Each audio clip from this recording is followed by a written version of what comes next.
नमस्कार, मनीषा रेसिपीज मध्ये आपले स्वागत आहे। आजची आपली रेसिपी आहे उकडीचे मोदक। आता गणपती बाप्पा येतात ते म्हणजे त्यांचा आवडता असा नैवेद्य आहे मोदक। तर आपण उकडीचे मोदक आज बघणार आहे। त्याच्यासाठी मी खोबरं घेतलंय ओलं, ते खिसून घेतलंय, एकदम बारीक खिसणी आहे, ते खिसणीने खिसून घेतलेले। आणि मी ह्याचं वरची हे पण काढून घेतलेलं का तर एवढा काळा होता त्याच्यामुळे त्याच्याने चव नाही चांगली लागत, म्हणून मी दाखवायला ठेवले। काढून खिसून घेतले, तुम्ही मिक्सरलाही बारीक वाटू शकता। आणि ही वाटी आहे, ह्या वाटीनं 2 वाटी खोबरं घेतलेलं ओलं, आणि त्याच वाटीनं हा गुळ आहे, 1 वाटी गुळ आहे। 2 वाटी खोबऱ्याला 1 वाटी गुळ घेतलाय बारीक कट करून, आणि 2 वाटी तांदळाचं पीठ आहे। तर हे पीठ तुम्ही विकतचंही वापरू शकता किंवा घरी केलेलं असेल तरी चालतंय। 2 वाटी घेतलेले, 4 चमचे तूप आहे, आणि मीठ अर्ध्या चमचेलाही कमी आहे, अर्ध्या चमचेच्या अर्धा आहे, थोडंसं चवीपुरतं मीठ, अर्धा चमचे विलायची पावडर आहे, आणि थोडेसे काजू बदामचे तुकडे करून घेतलेले आहेत। आता सगळ्यात पहिले आपण उकड काढून घेऊया। आता आपण उकड काढून घेण्यासाठी कढई घेतली, त्याच्यामध्ये ह्याच वाटीनं आपल्याला 2 वाट्या पाणी टाकायचे। 2 वाट्या पीठ घेतले तर त्याच्यासाठी 2 वाट्याच आपल्याला पाणी ओतायचं त्याच्यात। 2 वाटी पाणी, आता ते पाणी आपल्याला उकळून द्यायचं, आणि त्या पाण्यामध्ये आपण घेतलेलं मीठ टाकायचं, आणि त्याच्यामध्ये अर्धा चमचा तूप टाकायचं, थोडंसं, त्याच्यामुळं चमक छान येते मोदकाला।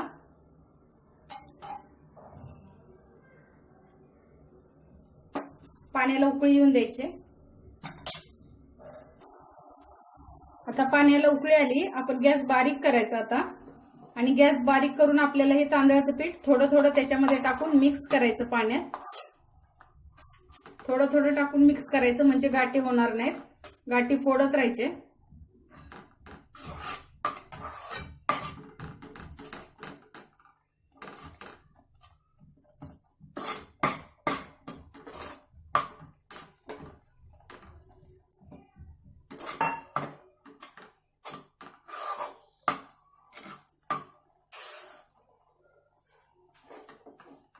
अशा गाठी फोडून घ्यायच्या, पूर्ण पीठ ओलं झालं पाहिजे त्या पाण्यामध्ये।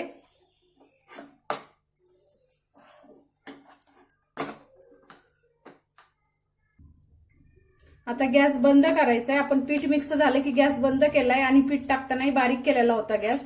आता आपल्याला हे झाकून 10 मिनिट असंच झाकून ठेवायची उकड, 10 मिनिटांनंतर मळून घ्यायची। आता आपण उकड आपली 10 मिनिटासाठी आपण ठेवलेली आहे, तोपर्यंत सारण तयार करून घेऊया। 2 चमचे तूप टाकलेले मी याच्यामध्ये, आणि सगळ्यात पहिला आपल्याला गूळ टाकायचा आहे। गूळ थोडा गरम झाला की लगेच आपल्याला खोबरं टाकायचंय, का तर जास्त शिजवायचं नसतं त्याला, फक्त गूळ मिक्स झाला की बंद करायचा गॅस। त्याच्यामुळं थोडासा गरम झाला की लगेच याच्यामध्ये खोबरं टाकायचंय, लगेच टाकायचंय, लगेच गूळ गरम होतो।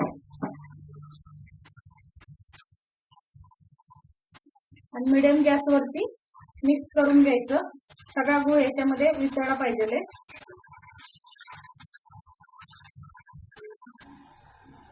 आता 2च मिनिट झाले आपल्याला, 2 मिनिटांमध्येच गुळाचं सगळं पाणी झालेलं आहे। आता याच्यामध्ये विलायची पावडर टाकायची, आणि काजू बदामचे तुकडे करून घेतलेले आपण टाकायचे, आणि यातलं फक्त हे पाणी आटून द्यायचं, म्हणजे पूर्ण घट्ट गोळा नाही होऊन द्यायचा, ओलसरच ठेवायचा, नाहीतर ते कडक लागतात मोदक। ह्यातलं फक्त पाणी सुकून घेऊया, थोडं आपण हलवत राहायचं कंटिन्यू।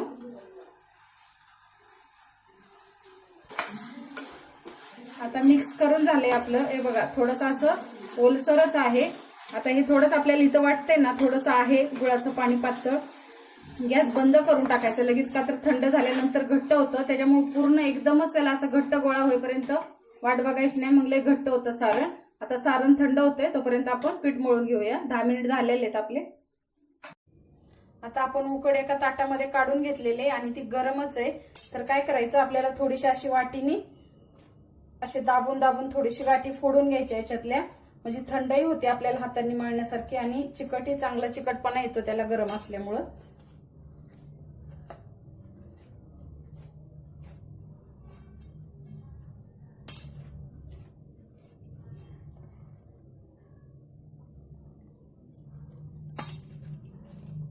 थोडीशी अशी पसरली जाती वाटीने, त्याच्यामुळे लवकर थंडही होती, आणि मग आपल्याला मळता येतं। आता ती थंड झाली, हाताने मळता येईल इथपर्यंत। आता आपण याला अशी एकदम ह्या हाताने अशी दाबून मऊ करून घ्यायची. पाण्याची काही गरज नाहीये आणि जरी लागलंच पाणी तर थोडंसं कोमट पाणी वापरायचं, पण ह्याला तर गरज नाहीये. मी जेवढं प्रमाण सांगितलं ते व्यवस्थित झालेलं आहे पाण्याचं. थोडंसं असं मळून मऊ करून घ्यायची. आता मी हे 5 मिनिट मळली, अशी मऊ झाली एकदम. आता इथून पुढे आपल्याला अजून 5 मिनिटं मऊ करायची. थोडंसं तूप लावायचं आणि चांगली मऊ करायची. गोळा बिलकुल चिटकत नाही आणि पाण्याची गरज नाही. एकदम छान झालेली उकड आपली. थोडंसं तूप लावून आपल्याला 5 मिनिट अशी मळून घ्यायची चांगली एकदम. तर आपण ते तूप लावून 5 मिनिट मळले. टोटल 10 मिनिटापर्यंत आपण हे मळून घेतलंय. एकदम मऊ गोळा झालाय आणि पाणी वगैरे बिलकुल लागलं नाही. आणि काय करायचं आपण, म्हणजे मळून झाले की नाही पूर्ण चेक करायचं. असा एक छोटासा गोळा घ्यायचा आणि तो असं पेड्यासारखा करून घ्यायचा. मग हे गोळा केल्यानंतर लगेच लक्षात येतं की कुठं चीर पडत नाहीये, म्हणजे आपलं पीठ मळून झालंय. अशी आपण जेव्हा ही पुरी करतो त्यावेळेस काय करायचं, थोडासा तुपाचा हात घ्यायचा आणि अशा प्रकारे ती बनवायची. मग लगेच आपल्या लक्षात येतं की कुठं चिरत नाहीये, म्हणजे आपलं पीठ एकदम चांगलं झालंय, चीर नाहीये कुठं. आता आपण मोदक बनवून घेऊया. आणि काय करायचं, हे पिठाचा गोळा ठेवताना ना ह्याच्यावरती एक कॉटनचं कापड आहे, जे मी पाण्याने ओलं करून घेतलेलं आहे, ते झाकून ठेवायचं. नाहीतर पीठ सुकतं. मग असं आपण एक एक मोदक बनवपर्यंत असं झाकून ठेवायचं आणि मोदक बनवायला घ्यायचे. आता मी असं एक पेड्याच्या टाईपने गोळा करून घेतलेला आहे. असे एकसारखे गोळे करून ठेवू शकता तुम्ही. काय करायचं, असं हाताला थोडंसं तूप लावायचं आणि आपण जसं पुरणाला वगैरे करतो त्या प्रकारे इथून हे 2 बोट, हे 3च बोटाने आपल्याला हे पूर्ण असं किनारीपासून जायचं. पहिले वरची किनारीपासून जायचं असं गो आपल्याला ह्याची पारी तयार करत, म्हणजे एकसारखी होती.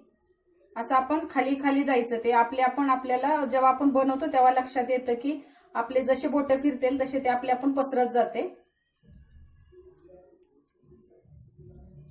आता हे बघा, हा भाग जाड आहे आणि हा पातळ आहे, तर त्याच्यामुळे आपण वरच्या साईडने जायचं खालीपर्यंत, म्हणजे एकसारखी बनते ती. एकदम सोपे असतात हे मोदक, पण अवघड वाटतात. आणि एकदा ह्याचं उकड चांगली झाली की मग काही त्रास नाही, फाटत नाही, काय नाही. अशीच आपल्याला पूर्ण एकसारखी करून घ्यायची. आता एकसारखी आपली तयार झालेली वाटी हे बघा, आणि कुठेही चिरली नाही, काय नाही. अशा प्रकारे आपण जेव्हा ह्या साईडनी करत जातो तर त्यावेळेस ती गोल तयार होती वाटी. आता ह्याला आपल्याला काय करायचं, थोडंसं तूप लावून घ्यायचं आणि तुम्ही आधी सारण भरू शकता, पण सारणामुळे काय होतं, असा बोट लागला की त्याचा कलर लागतोय, पांढरा कलर असतो. त्याच्यामुळे अगोदर आपल्याला हे बोट असं ठेवायचं आणि ह्या 2 बोटांनी आपल्या हे 2 बोट आणि ह्याने अशी दाबून घ्यायची, कळी तयार करून घ्यायची आपल्याला असं पूर्ण खालीपर्यंत थोडीशी. लगेच ह्याला चिटकूनच आपल्याला दुसरी पण करून घ्यायची. अशी दाबायची खालीपर्यंत, म्हणजे काय होतं, पाकळ्या चांगल्या तयार होतात.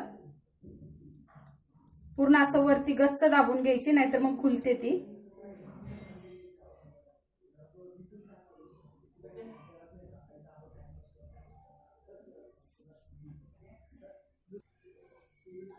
आता आपण ह्याच्या सगळ्या कळ्या बनवून घेतलेल्या आहेत. त्याच्यामध्ये आपल्याला 1 चमचा सारण भरायचं आणि काय करायचं, ह्याला एकदम असं हलक्या हाताने सगळ्या कळ्यांना अशा जवळ आणायच्या. एकदम हलक्या हाताने, म्हणजे शेप नाही जास्त बदलला पाहिजे. एकदम हलक्या हाताने असा मोदक फिरवत फिरवत कळ्या त्याच्या जवळ आणायच्या. असे एकदम जवळ जवळ आणायच्या.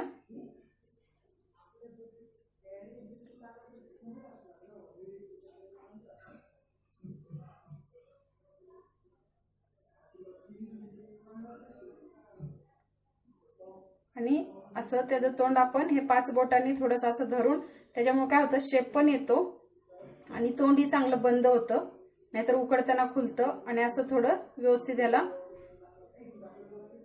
टोक आणून शेप द्यायचा व्यवस्थित.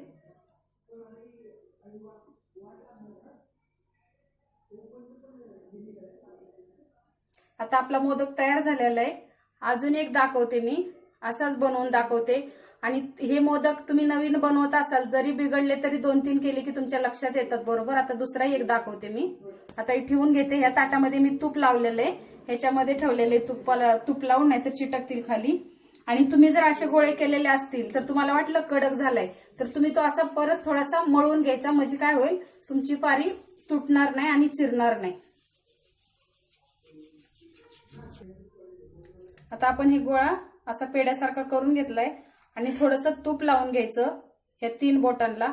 आणि 3 बोटांनी काय करायचं, आपल्याला इथून सुरुवात करायची, वरून आपल्याला खालच्या साईडला जायचंय. एकसारखं असे बोट आपले फक्त फिरवत राहायचं आणि ते आपणच पसरत राहते, म्हणजे एकसारखे होते. आणि पूर्ण तयार झाल्यावर तुम्हाला वाटलं कुठं जाड वगैरे पातळ तरी तुम्ही ऍडजस्ट करू शकता. अशाच प्रकारे आपल्याला हे खालीपर्यंत जाऊन पूर्ण असं म्हणजे एकसारखी करून घ्यायची. आता ही पूर्ण तयार झाली खालीपर्यंत, अशी वाटी तयार होते. आणि मग आपल्याला थोडंसं याला तूप लावायचं आणि काय करायचं, हा बोट असा ठेवायचा मध्ये आणि हे 2 बोटांनी खालच्या साईडने अशी दाबून घ्यायची कळी याची. खालूनच थोडीशी दाबायची म्हणजे असा शेप येतो, नाहीतर वरच्यावर दाबली गेली की त्याला चिटकून आपल्याला दुसरी कळी पण करून घ्यायची. अशा प्रकारे सगळे आपल्याला कळ्या करून घ्यायच्या.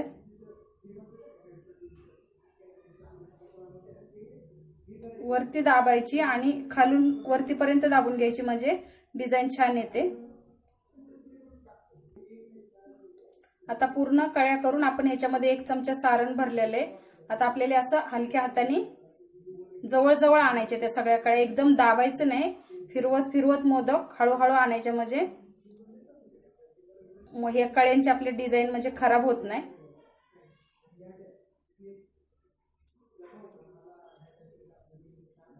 हलक्या हाताने अशा जवळ आणायच्या. आणि नंतर काय करायचं, हे 5 बोटांनी हे 4ही साईडने असं जवळ घेऊन एकत्र करायचं आणि इथं असं व्यवस्थित टोक आणायचा.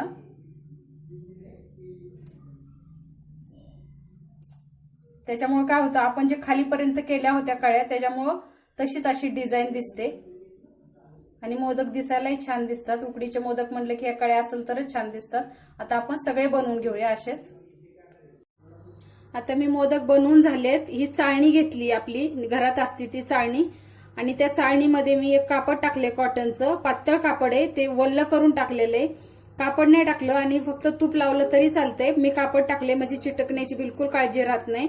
आणि त्याच्यावरती मी थोडंसं चांगलं दिसण्यासाठी केसरच्या काड्या टाकलेल्या आहेत, म्हणजे ते भिजवलेले नाहीये, कोरड्याच आहेत. आणि इथं मी पाणी ठेवलेलं आहे उकळायला. आता ह्या पातेल्यात मी नेहमी उकडते, त्याच्यामध्येच पाणी उकळायला ठेवलं 1-2 ग्लास. आणि त्याच्यावरती ही चाळणी ठेवून झाकून आता 12 ते 15 मिनिट मिडियम गॅसवरती आपल्याला ह्याला चांगलं वाफवून घ्यायचंय. 15 मिनिट या 12 मिनिट, तुम्ही जशी तुमची पारी छोटी मोठी जाड पातळ झालेली असती 15 मिनिट घेतली तरी चालते, किंवा 12 मिनिटात होतात. आणि मिडियम गॅसवरती घ्यायचे येतात आपल्याला ह्याला वाफ. 15 मिनिट झालेले आणि गॅस बंद केलाय. आपण केसर टाकल्यामुळं कलर एकदम छान आलाय त्याला आणि उकडून निघलेले. आता थंड झाले की आपण इथून चाळणी काढून घ्यायची आणि चाळणीतून थंड झाल्यानंतर काढून घ्यायचे. अशा प्रकारे आपले उकडीचे मोदक तयार झालेले आहेत. तुम्ही देखील करून पहा आणि कसे झाले ते आम्हाला कमेंट करून सांगा. हा व्हिडिओ तुम्हाला आवडला तर लाईक करा, शेअर करा आणि अजून नवीन रेसिपीसाठी आमच्या चॅनलला सबस्क्राईब करा. धन्यवाद.